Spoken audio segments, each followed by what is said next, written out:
You're still watching Health Focus here on GhanaWeb TV with me, Stella J. Jomsudli. Now we are talking about HIV and AIDS in Ghana. Right now, we've spoken about signs, symptoms, what HIV is, the modes of transmission. Let's now talk about the epidemic in Ghana. And we have some facts and figures projected over here. So, with the aid of Mr. Ernest Amwabeng Otson, we are going to delve into these figures. But before that, in the last 9 months, in the first 9 months, I beg your pardon, of 2024, about 34,000 cases of HIV was recorded in Ghana. That's quite alarming. Yes, Stella, indeed it's very, very alarming. And when I look at what we have here, 2023 HIV population, 334,000. Yes. Plus. Yes. So these are the number of people that are estimated to be living with a virus in Ghana. As of 2023. As of 2023. So we are yet to get the 2024 data. The 2024 data will be ready this year. So when the 2024 data comes, then we will know whether the population has increased or it has decreased. But let me address the statistics you just mentioned. That within the first 9 months of 2024, we had 34,000 HIV infections. Okay, no. So those were newly diagnosed cases. Okay. Let me explain. Every year we have new infections and new diagnoses. So new infections are infections that occur within that particular year. New diagnoses are persons who may have been living with the virus for some time, but getting to know of their status for the very first time. Oh, okay. So somebody may have been living with the virus for the past 6 years, but doesn't know. For the past 8 years, but doesn't know. For the past 2 years, but doesn't know. But are you able to determine when the person got infected? So there are different types of tests. There is a test called recency test. If you do a recency test, you are able to determine the exact time the person got infected. Unfortunately for us in Ghana, we don't have recency tests yet. So how are you able to do the new infections and the newly diagnosed? So the newly diagnosed are persons who are testing for the very first time. Okay. They are testing for the very first time. Yeah. They test for the first time, and then they get to know that they have the virus. Now, the new infections, these are based on estimates. There is a special software called Spectrum. This special software is the UNAIDS that developed it with WHO and other international organizations. So all countries use that particular software to make projections about new infections and general population of HIV persons in the country. Okay. So the new infections are an estimate, okay, based on the projections that the software gives us. But then the newly diagnosed, those ones we are 100% sure that they have the virus because they come to the clinic and they are tested. And when you interview them, some of them will then reflect and cast their mind back to a certain period. Yeah. Most of them, their partners may have died, and then they will recollect. So when you interview them, you see that a lot of them actually may have been living with the virus for some time. Some may also have been suspecting that they have been living with the virus, except that they were too afraid to do the test. Ignorance is bliss. Exactly. So, but maybe when it gets to a point that they begin to feel some symptoms, then they feel the need to test. So that 34,000 were persons who were actually living the virus already and got tested for the first time. Okay, so we're talking about HIV-related deaths. Yes. Are there people who die and then after they are dead, that's when they found out that it's the post-mortem. It's HIV that killed them? Oh yes, I mean if you look at the data we have here, as of 2023, 12,505 persons died out of HIV and AIDS-related causes. So these are cases that may be known and then maybe somewhere under treatment, but we're not taking their treatment well. Maybe they stopped along the way because they went to a prayer center or they went for some herbal concoctions and they stopped their medication and all of those situations. Some are also persons who stay at home with their condition until it gets to a very critical stage. So it's for those persons, they may come to hospital and then die, and then just after that, their postmortem will show that maybe they had the virus, before they are dead. But what is sad is that if you look at the 12,505 people who died, 11% of them were children. Oh. And that's very sad. So we need to, as a country, recommit ourselves to fighting this HIV and AIDS menace, because we are losing a lot of people. 12,505 is such a lot. Yes. And if you look at the data from, let's say, and 20... that's in just 2023. Exactly. So if you look at, let's say, 2013 up to 2023, over a 10-year period, on the average, we lose about 10,000 people every year, on the average. To HIV? To HIV and AIDS, on the average. So you see that within 10 years, 100,000 people have died. 100,000 people. And these 100,000 people may not just be ordinary people. A lot of them may be breadwinners. Yes. So you can imagine the effect this may have on families. You can imagine the number of orphans we have in the system as a result of AIDS deaths. And for me, it's a very serious matter, because losing 100,000 people within a 10-year period when you are not at war is clearly unacceptable. Clearly unacceptable. And that is why we need government to commit more resources towards fight. Yes. Earlier on, before we started the show, you were asking me about why we don't see the campaigns anymore. Yeah. We don't see the campaigns anymore because government is not giving the Ghana AIDS Commission the needed resources. And in the past, the Ghana AIDS Commission used to work with NGOs, like my organization. And we were doing the campaigns across the country. But because the commission doesn't have the resources, nobody is getting any funds to do any work. Now, what happened was that in the beginning, when the AIDS Commission was established, the Global Fund was actually the one that was mainly supporting the work of the commission. So the Global Fund was giving us resources for us to do all those campaigns. So the campaigns that you used to see on TV, on radio, in the marketplaces, in schools, educating people about stigma and all of those things, they were largely sponsored by the Global Fund. But then in the last decade or so, the Global Fund says that we need to buy medication for people who are already infected. Because I mentioned to you earlier that treatment can also be a prevention strategy. So Global Fund said, we will provide the medications. Very expensive. If you leave it to the ordinary Ghanaian, they cannot buy it. Afford it. So we will buy all the medications for persons who are on treatment. At the moment, we have more than 150,000 people on treatment.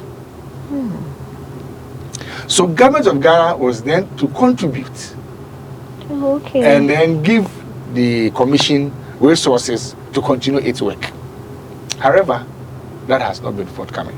Why has it not been forthcoming? It's very difficult to explain, because in 2016, the government amended the Ghana AIDS Commission Act. So we have what we call the Act 938 of 2016. And in that act, a provision was made for a national HIV and AIDS fund. And government was to commit some resources into that fund. But in the last 8 years, advocacy upon advocacy, the previous government, did not put in a single dime in the fund. Not even 1 peso. Not even 1 peso or half a peso. Wow. So there was no money in that fund, and that fund remained redundant till date. So we are hoping that with the new government in place, since the initiative started under them in 2016, they will pick it up from where they left off, and then make some resources available for a lot of these campaigns to roll out. Wow. Is there any other thing striking that we should look at in the data? Well, so we're talking about TB clients being 14%. Yes. So, and then I can see transgender men study. Okay. 2023 MSM. Okay. So MSM are men who have sex with men. Otherwise called gays. Homosexuality. Or gays, yes. So the prevalence of HIV amongst that population is 26. That's a lot. A lot. And if you look at the transgender group, the prevalence is this for Ghana? Yes, this is for Ghana. Wow. That's interesting. Yes, very interesting. And you see, this statistic can be interpreted in different ways. Okay. Some may say, well, this is the more reason why we need to have the anti-LGBT bill because the prevalence is high and all of that. But the other interpretation is that from a purely public health approach, it means we need to extend more services to this particular population. And passing laws that ban them will make them go underground. Okay. They will not come for treatment. Okay. They will not come for services. Okay. And when they go underground, they will infect more people. There's a reason why they are called men who have sex with men. Because some of them also have sex with women. So with such high prevalence in that population, if you don't offer them services, but rather you put in place policies that make them go aground, you lose them. And then they fuel the epidemic. Yeah. So that is why we need to be very careful how we go about that particular bill, so that we don't create a situation where this population will go underground and will not have access to them and have let me put you on the spot. So what do you think government should do concerning the bill? Well, I think just like it was stated previously, there's still some need for more consultation. Okay. The Ghana AIDS Commission was really making a case for the public health considerations, and from my background, I subscribe to that particular view that for public health reasons we need to still interrogate the situation further, so that we don't create a situation where this population will go aground and will not have access to them, to offer services to them, and when they go underground, they now begin to spread the virus. Because to other the bill will not mean that they will not do it. People will still do it anyways. Except that they will not do it in the open, so you don't even know who is doing it and who is not doing it. But then, like I said, some of them keep female partners as well. In fact, in this same study, it was found out that in some of the places, about 50% of the people who are MSM are also married. To women? To women. Wow. Yes. And some, those who are not married, keep girlfriends. Because now in our society, if you're a man of a certain age and nobody sees women around you, you become a suspect. Yes, suspect. So some people keep, female partners, as a facade. So they have intercourse with the female as well. Yes. Because if they're in a relationship with you, then it's suspected. Wow. Yes.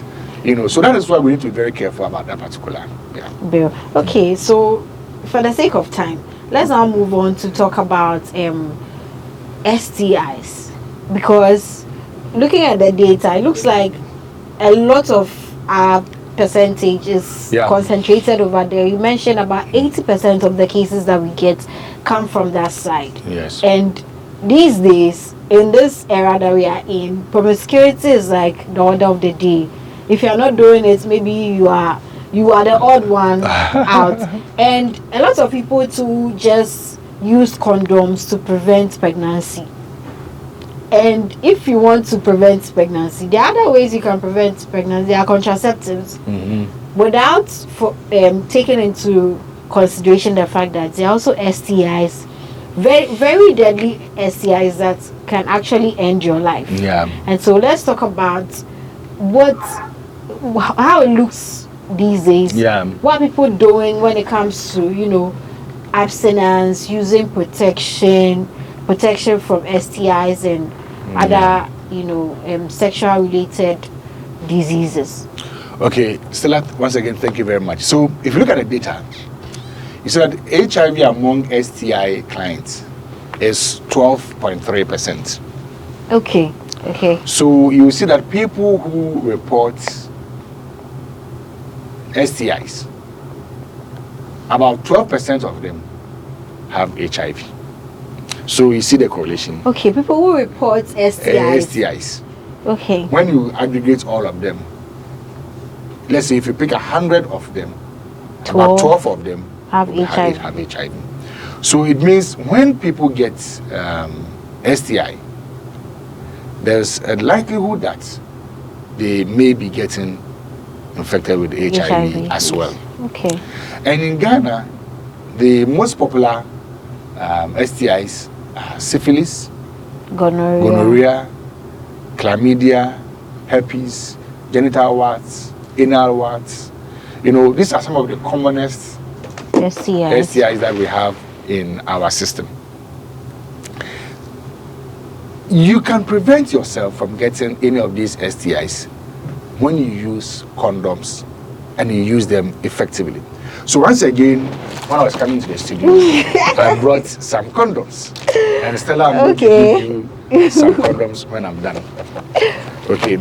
So we need to use condoms very good. Very good. We need to use condoms at all times to protect ourselves. What we've observed is that for most people, when they start a new sexual relationship, the first time they might say, oh yeah, let's use a condom, want to be careful. Yeah. The second time they might use a condom, let's be careful.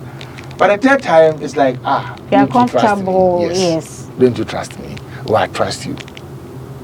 Okay. And without any testing to see whether the person has an STI or not, you go ahead and have unprotected sex with a person. Like you said, people are more concerned about pregnancy than STIs, which is also a major source of worry for us in the public health sector. Because the more STIs that we have, the more it affects fertility. STIs affect fertility.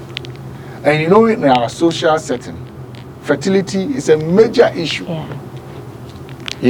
So we need to ensure that people will use protection all the time so that they can prevent themselves from getting infected with some of these STIs. Okay, so does it mean that condoms are one of the most effective ways to prevent STIs? Yes. Okay.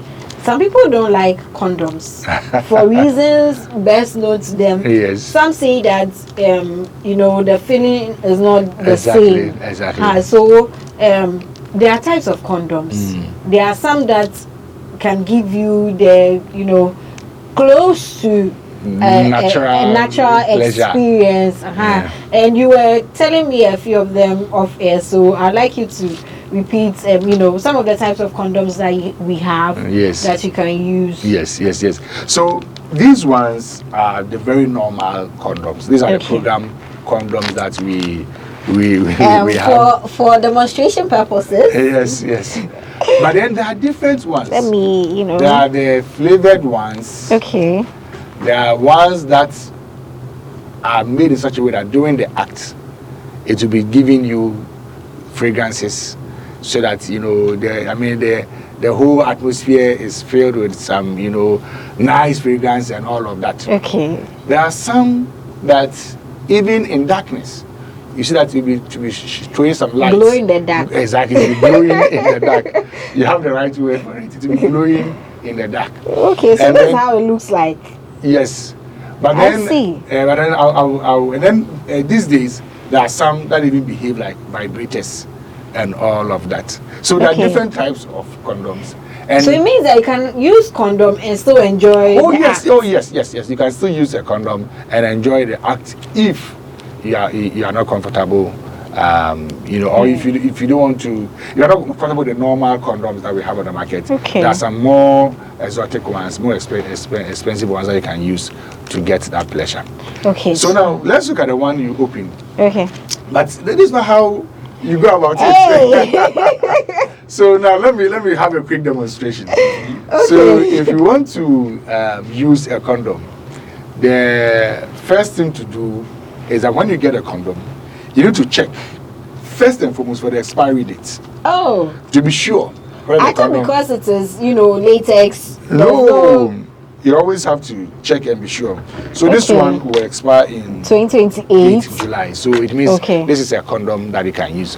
Normally condoms have a 5-year lifespan. So if you don't see the expiry date, but you see the manufacturing date, you can add 5 years and then you can, calculate. So the first thing you do is to look at the expiry date.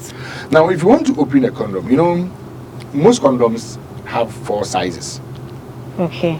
There's a zigzag side and then there's a smooth side. If you want to open a condom, never use your teeth to open a condom. A lot of people use their teeth to open a condom, and it's a very big mistake. It's an error. Some also use scissors to cut. It's also not good because if you use a sharp object, you may in the process cut a portion of the community unawares. So it is not good to use a sharp object to here. So the best thing is to go for the zigzag side. And then when you go that side, it's so easy to tear. Very, very easy. Very, very easy if you go for that side. Oh, I see. So when you bring out the condom, you see that it's like this. Yes. Okay. Now, before you wear the condom, the man would have to ensure that his manhood is erect and very strong. Because if it is not erect and strong, it will fall off. It will not, it will not fit. hold. It will not hold. So you have to make sure that the manhood is very strong, very firm. Wow. Now, before you wear it, you need to use your hand like this to hold here, this side, so that you push out any air that may be inside the condom. If you don't push out the air, I'm sure we heard of people say that, I was using the condom best. Yes. If you don't push out the air, that air is what can cause the best. Wow. So before you wear a condom, make sure you push out all the air. Then when the manhood is very, very strong, you then put it on. Then you roll this size. You roll to the base of the penis. Okay. It has to cover up to the top. From the top to the base of the penis. So that's how you do it.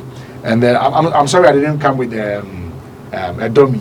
To demonstrate. But maybe next time I come with a dummy so we can demonstrate. So when you do that,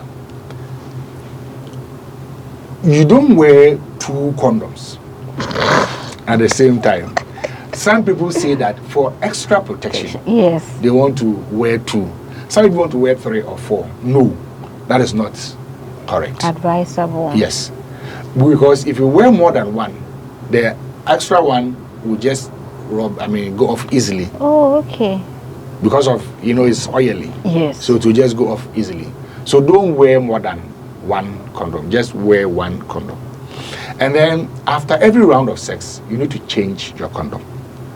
You don't need to wear the same condom for different rounds of sex. Okay. And so you don't the rounds reuse of sex, is it that when you ejaculate? Yes. When you Okay. ejaculate, at least that's how we understand one round. So when you ejaculate, it means you've gone one round. Okay. And at that point, you need to change the condom and use a fresh one. And don't reuse a condom. You can't wash it and recycle. No. Oh. So when you use it once, that is Okay. it. So if you want to dispose it of, it's not advisable to flush with the WC and all of that, because you can choke the sewage. Yeah. So you have to just find a nice tissue, tie it, then you dig the ground, then you bury it. That's the best way to dispose of a condom. Okay, so how effective are female condoms as well? Does it serve the same Yes, purpose? female condoms are very effective and they serve the same purpose.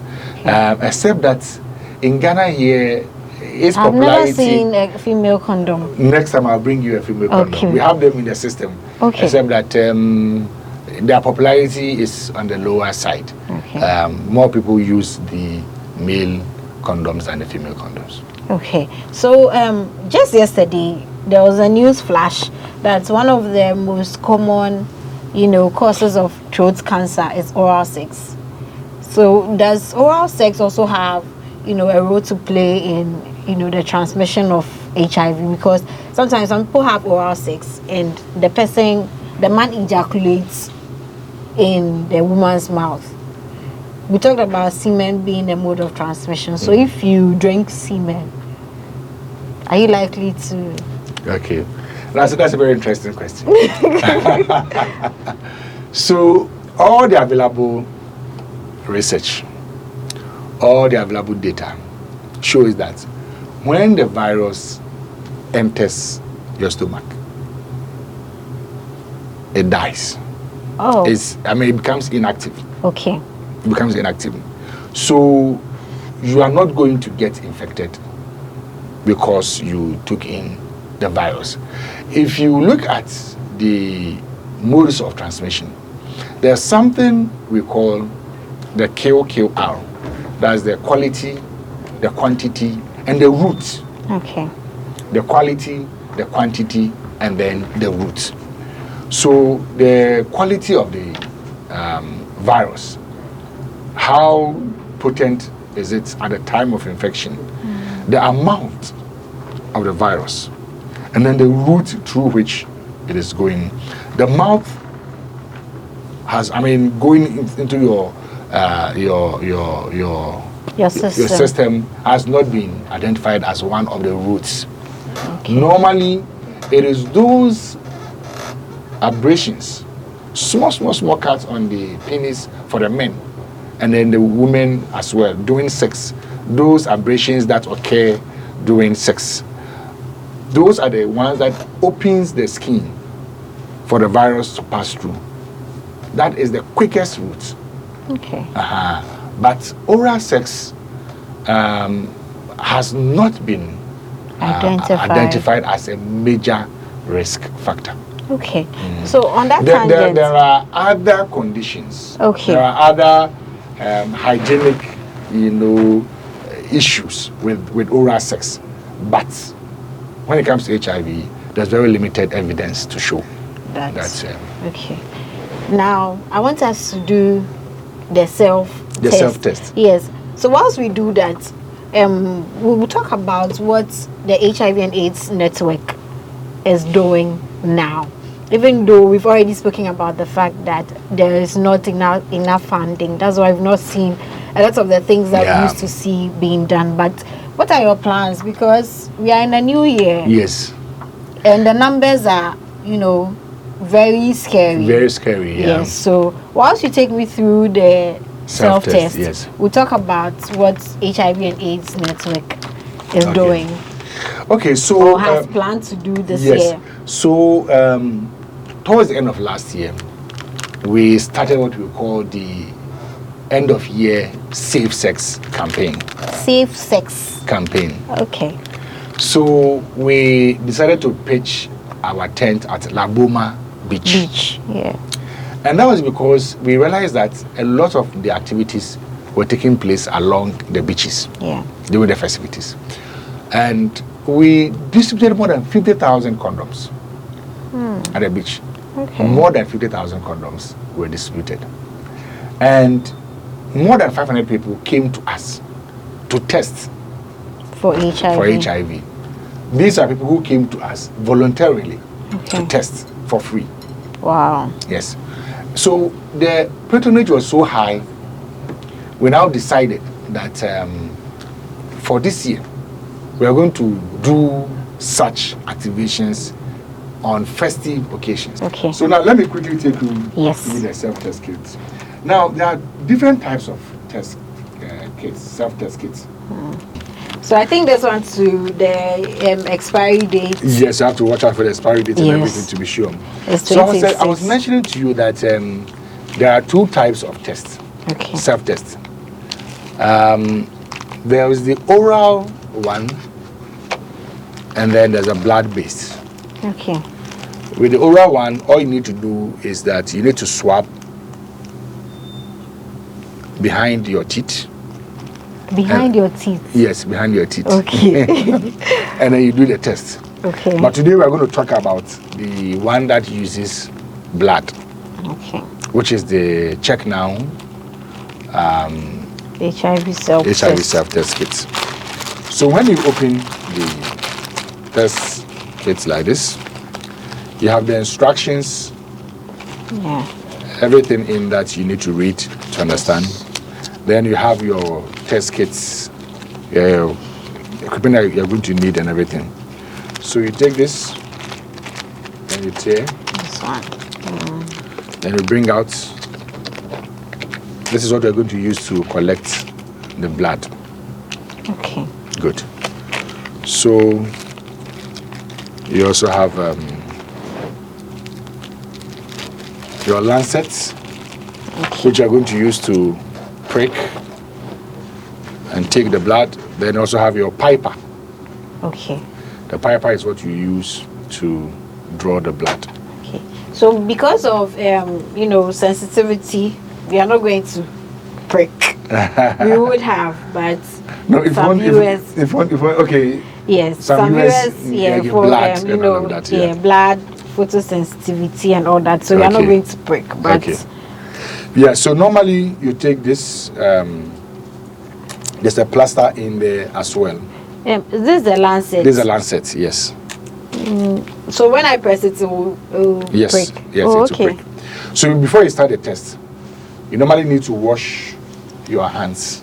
Okay. Just to make sure that your hands are clean, so you don't pick any particles whilst doing the test. Okay. Then when you finish washing and drying your hands, then you massage your palm. Oh, okay. For blood flow. Exactly. You need to massage your palm so it will be very easy for the blood to flow. You massage your palm. Okay. And then you choose either of these fingers, the middle finger or the ring finger. You can choose any of them because they are easy to come out with the blood. So you can choose any of them. Okay. Okay. So for our demonstration video, we use the middle finger. Then you go for your lancet, and then you put it here and you press. Okay. When you press, it's not painful. Some people will be thinking, oh, blood will be coming. No, it's not painful. Okay. The moment you just press it, you see that the blood will be coming. Yes. So when the blood comes, then you have your basin here. So you put 2 drops of blood into the basin. Okay, that's here. Yes. You put 2 drops of blood into that basin. When you are done, then you pick your pipette. Piper. Yes, your pipette. Then you use it to draw the blood here, and you put it in the well. Okay. That's it. So if you put it here, then you have to wait. How many drops are you supposed to put? Just 1. Okay. So when you put that one, then you see this called a buffer. Yeah. You also open it and you add just 1 drop. Just 1? Just 1 drop. Okay. on the blood. Just 1 drop. Okay. And your test is done. How long are you supposed to wait for 15 the results? minutes. For the results. For 15 minutes. You're going to see the results. Okay. So after 15 minutes, this is what's going to happen. You see that on the test kits, we have S, T, and then we have C, and we have T. So let's go to where the results will show. That's where we have the C and the T.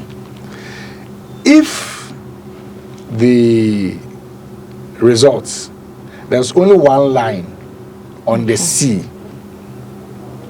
If there's only 1 line on the C, it means the result is non-reactive. Non-reactive means it's negative. Okay.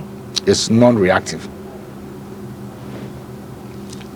Okay, so it's non-reactive. When you see it's C. Yes, C. Yeah. It's non-reactive. When the 2 lines appear on the C and the T, it means the test is reactive. At this point, we don't call it positive. We call it reactive. Because earlier on, I explained to you, Stella, that for us to declare someone as HIV positive, we need to undergo a 3-test algorithm. Okay. So when your test is reactive, we then need to take you to a health facility where you can do a confirmatory test. If the result shows 1 line only on the T, but not on the C, then it means something went wrong with the test. Okay. So the test result is not accurate. So you need to repeat the test. So in summary, if there's only 1 line on the C, it's non-reactive. Non-reactive. If you have 2 lines, 1 on the C, 1 on the T, it means you are reactive.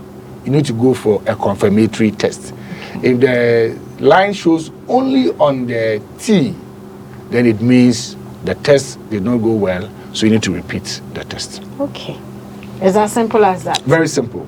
And you get the results within 15 minutes. Don't wait for more than 15. Don't wait till 1 hour.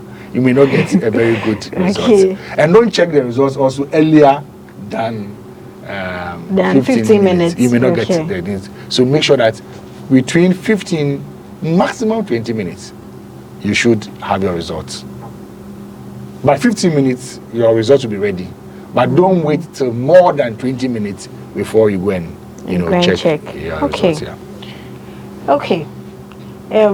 One thing I forgot for us to delve into more is antiretroviral drugs. But sure. we've spoken about that in some part of that. So I think we'll end our discussion here. Is there anything at all that you would really want to emphasize as your last words as we wrap up? Okay, so thank you very much. In the last couple of weeks, we've been running some media campaigns. Okay. And what we have observed is that there are many people who are suffering in silence, which shouldn't be the case. If you have the virus and you are aware, please reach out. If you reach out to the Ghana HIV and AIDS Network or the network of persons living with HIV, you will get support. So if you are living with the virus, don't self-stigmatize. Don't go into hiding. There are people who are leading very normal lives because they are on treatment. So you too can live a very normal life if you go on treatment. So reach out and get support. That's the first thing I want to tell the general public, that nobody should be suffering in silence. Okay. If you are a mother or if you're a pregnant woman and you are diagnosed, it is important you stay on treatment so you don't pass on the virus to your child. So don't say, I'm going for prayer somewhere. Don't say, I'm going for some herbal concoction somewhere, and abandon the time-tested medication which can actually make you live strong. So we are pleading with the pregnant women who are HIV positive to ensure that they will stay on treatment so they will not pass on the virus to their unborn babies. Okay. Now, finally, to the very young people who we know are sexually active because of their age, their energies, their exuberance, and all of that. HIV is real. In 2023, there were 17,000 new infections, and there were 12,500 deaths. So don't become a statistic. Make sure you are protecting yourself all the time. If you cannot abstain, make sure you are protecting yourself all the time so you don't get infected with HIV. Let's all stay HIV free so that we can continue to live our lives. Okay. Thank you very much. Thank you very much, Mr. Ernest. Please, how do we reach you? How does anyone reach the network? So we are on social media. Our website is www.ghanet.net. Ghanet.net. Yes. Okay. And then we also have our social media handles. Again, it's Ghanet. Okay. Yeah. So if you go to Facebook, you can search for us.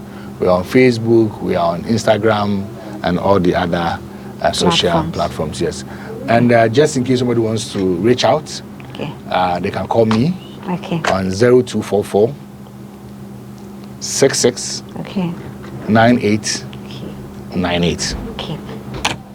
0244 66 9898.